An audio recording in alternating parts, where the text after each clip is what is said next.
प्यारे विद्यार्थियों, आज हम कक्षा 10वीं की हिंदी की पाठ्य पुस्तक क्षितिज भाग 2 में संकलित कविता राम लक्ष्मण परशुराम संवाद पढ़ेंगे, जो तुलसीदास द्वारा रचित है।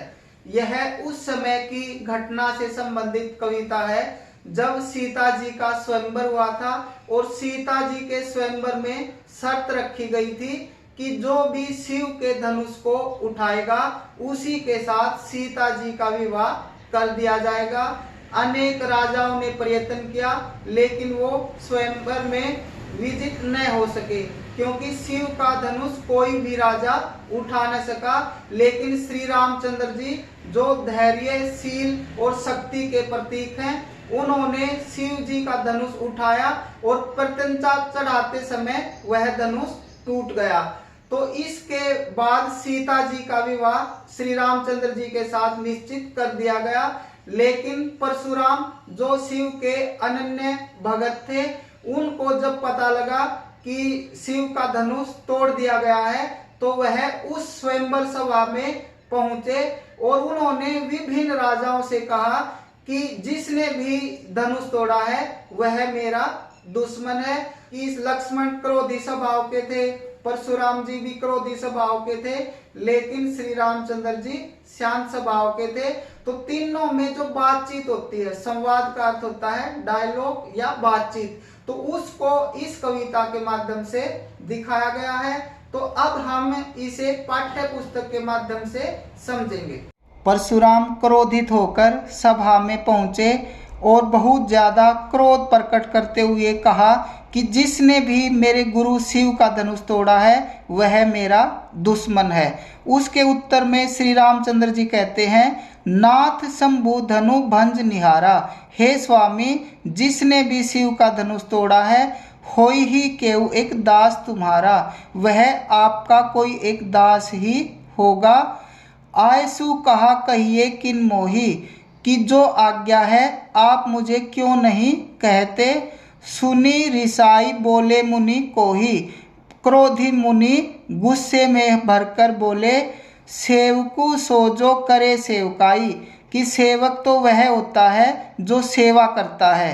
अरि करनी करी करिए लड़ाई, कि वह दुश्मन की तरह लड़ाई के कार्य नहीं करता।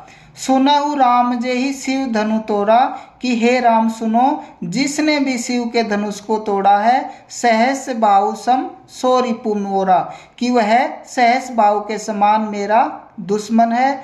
सहस बाहु एक राजा था, वह जमदग्नि, जो परशुराम के पिताजी थे, उनकी गाय को चुराकर ले आया था और इसका बदला लेने के लिए परशुराम ने सहस्र बाहु का वध कर दिया था। सो बिलगाऊ बिहाई समाजा, कि वह अलग होकर, जिसने भी शिव का धनुष तोड़ा है वह इस समस्त समाज से, बिलगाऊ का अर्थ है अलग होना, बिहाई यानी समस्त, कि जितने भी राजा इकट्ठे बैठे हैं उन समस्त समाज से वह राजा अलग हो जाए जिसने शिव के धनुष को तोड़ा है। न त मारे जय ही सब राजा, नहीं तो सब राजा मारे जाएंगे। सुनी मुनि वचन लखन मुस्कुराने, मुनि के वचन सुनकर लक्ष्मण मुस्कुराने लगे। बोले परशु धरि अवमाने, परशुराम जी का अपमान करते हुए बोले, बहु धनु ही तोरी लरिकाई, कि हमने बचपन में ऐसी बहुत सी धनु ही तोड़ी हैं। कबहु न असिरिस की नहीं गोसाई, कि हे स्वामी आपने पहले ऐसा गुस्सा कभी नहीं किया। यही धनु पर ममता के ही हेतु, कि इसी धनुष पर आपको इतनी ममता क्यों है। सुनी रिसाई कह भृगुकुल केतु, भृगुकुल का अर्थ है परशुराम जी। यह सब सुनकर गुस्से में भरकर बोले, रे नृप बालक काल बस बोलत तो ही न संभार, कि हे राजा के पुत्र, तुम काल के बस होकर बोल रहे हो, तुम संभल कर क्यों नहीं बोल रहे। धनोई सम त्रिपुरारी धनु, कि जो शिवजी का धनुष है क्या वो एक धनुई के समान था। विदित सकल संसार, यह सारा संसार जानता है।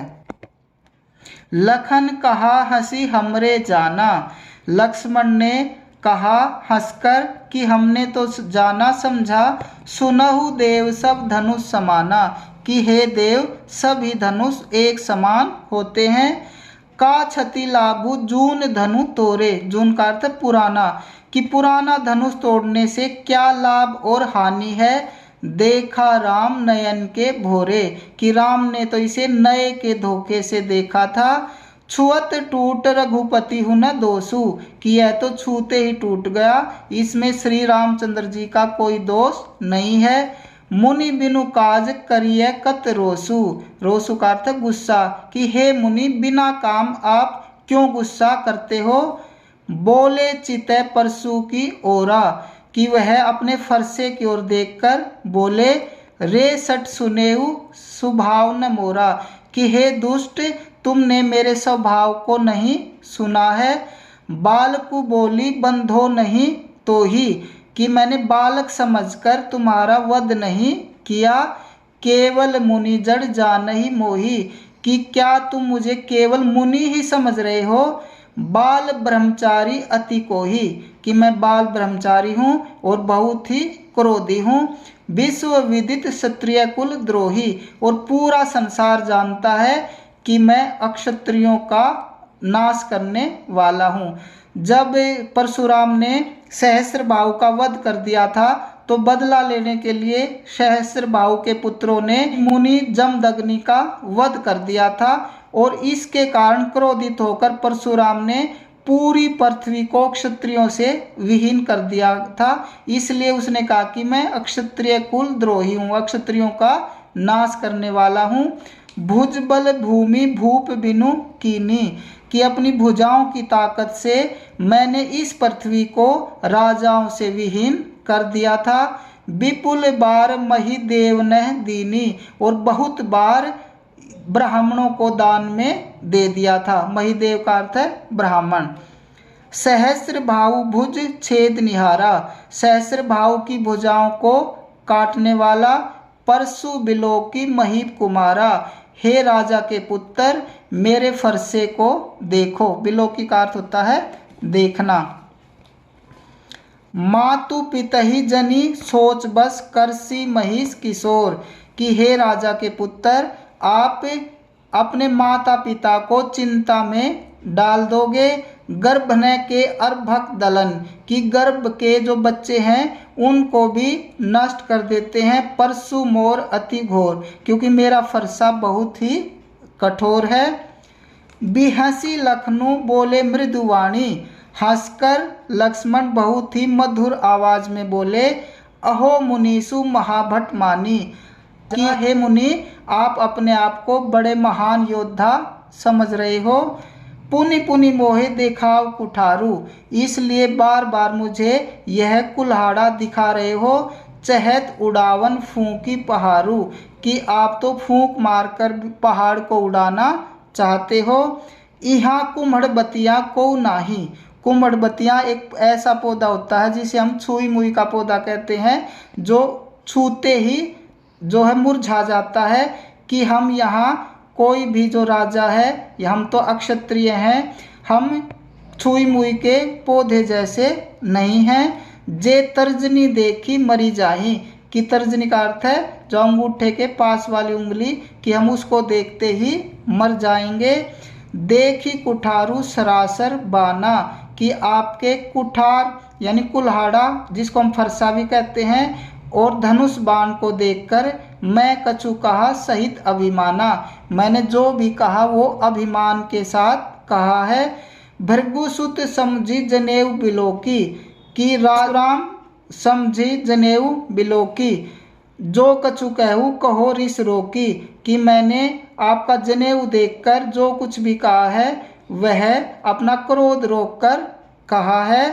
सुर महिसुर हरिजन अरु गायें, कि हम देवता पर, ब्राह्मण पर और भगत पर और गाय पर कभी भी हमरे कुल इन पर न सुराई, हमारे कुल में हमारे परिवार में इन पर वीरता नहीं दिखाते। सुराई का अर्थ है वीरता। बंधे पापु अपकीर्ति हारे, क्योंकि अगर हम इनका वध करते हैं तो हमें पाप लगता है और इनसे हार जाते हैं तो हमें अपकीर्ति मिलती है, यानी बदनामी होती है। मारत हूँ पाप पर ये तुम्हारे, इसलिए आप मुझे मारोगे तब भी मैं तुम्हारे पाँव ही पड़ूंगा। कोटि कुलिसम वचन तुम्हारा, कि तुम्हारे वचन तो करोड़ों वज्रों के समान हैं।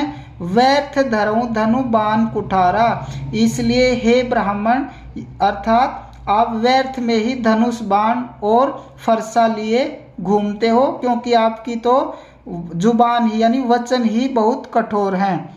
जो बिलो की अनुचित कहूँ क्षमऊ महामुनि धीर, कि हे महामुनि, अगर मैंने कुछ गलत कह दिया हो, अनुचित कह दिया हो तो मुझे क्षमा कर देना। सुनी सरोस रोष सहित भृगु वंश मणि, यानी परशुराम बोले गिरा गंभीर, कि परशुराम बहुत ही गंभीर वाणी में बोले। कौशिक सुनऊ मंद येहु बालकू, कौशिक जो विश्वामित्र हैं, जो राम और लक्ष्मण के गुरु हैं।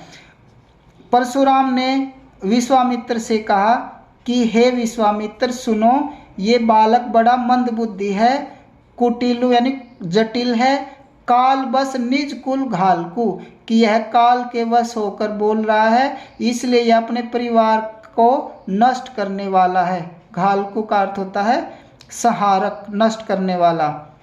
भानु वंश राकेश कलंकु, यह सूर्य वंश में होकर भी राकेश यानी चंद्रमा पर दाग के समान है।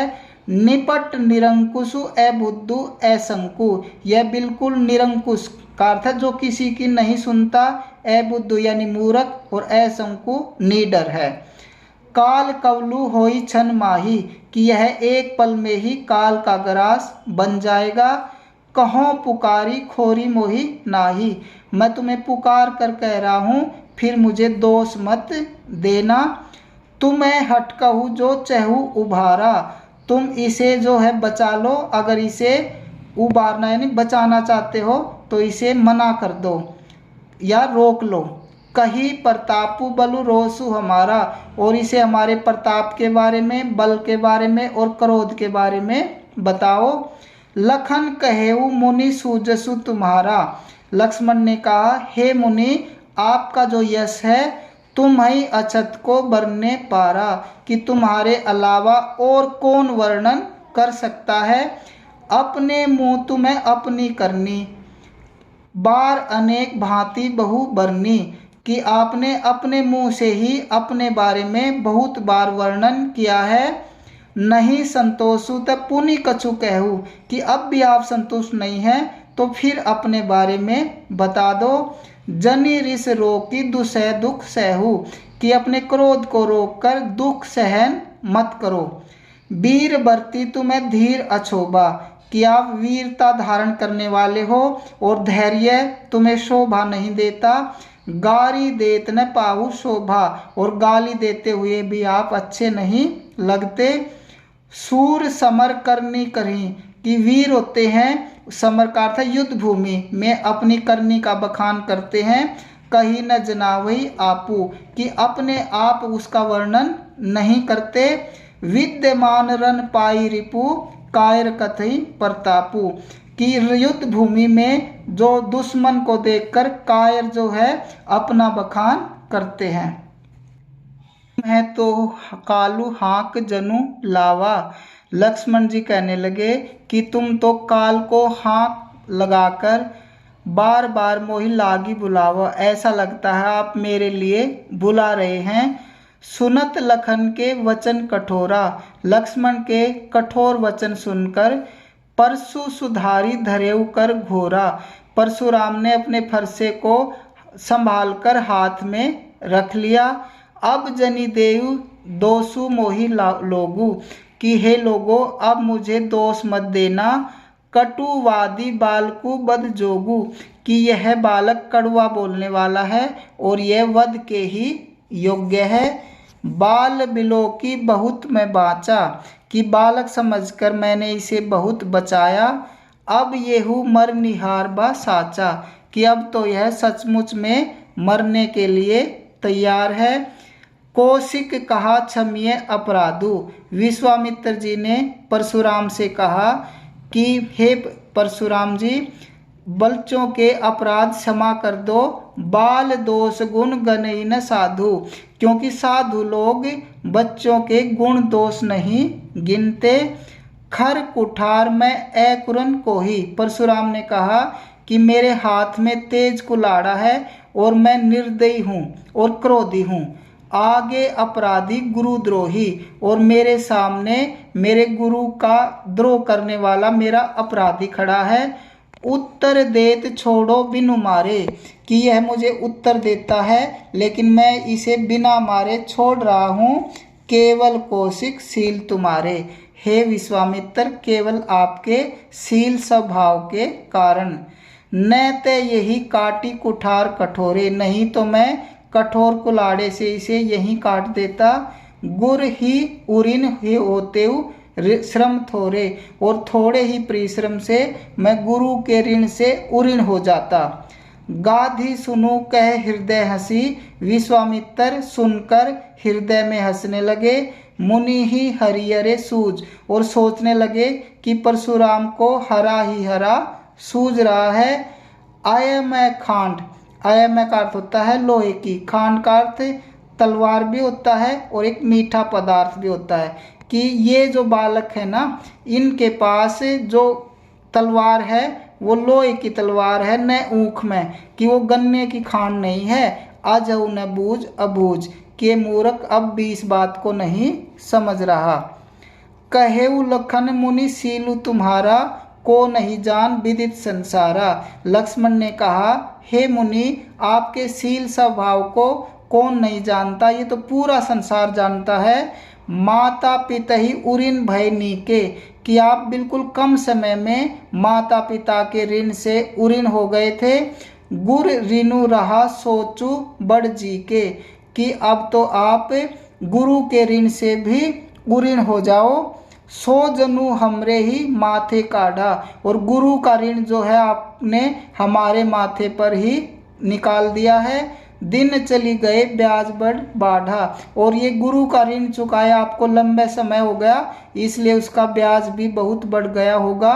अब आनिय व्यवहारिया बोली, कि अब तो आप किसी व्यवहार करने वाले को बुला लो। तुरंत देव में थैली खोली, और मैं तुरंत ही उनका हिसाब किताब कर दूंगा। सुनी कटु वचन कुठार सुधारा, लक्ष्मण जी के कठोर वचनों को सुनकर परशुराम ने अपने फरसे को संभाल लिया। हाय हाय सब सभा पुकारा, और सारी सभा हाय हाय करने लगी। भृगुबर परशु देखावहु मोही, विपर बिचारी बचो नृप द्रोही। लक्ष्मण जी ने परशुराम से कहा कि आप मुझे बार बार फरसा दिखा रहे हो, लेकिन मैं तो आपको ब्राह्मण समझकर बचाता रहा। मिले न कबहु सुभट रन घाड़े, कि आपको कभी भी अच्छे योद्धा युद्ध भूमि में नहीं मिले।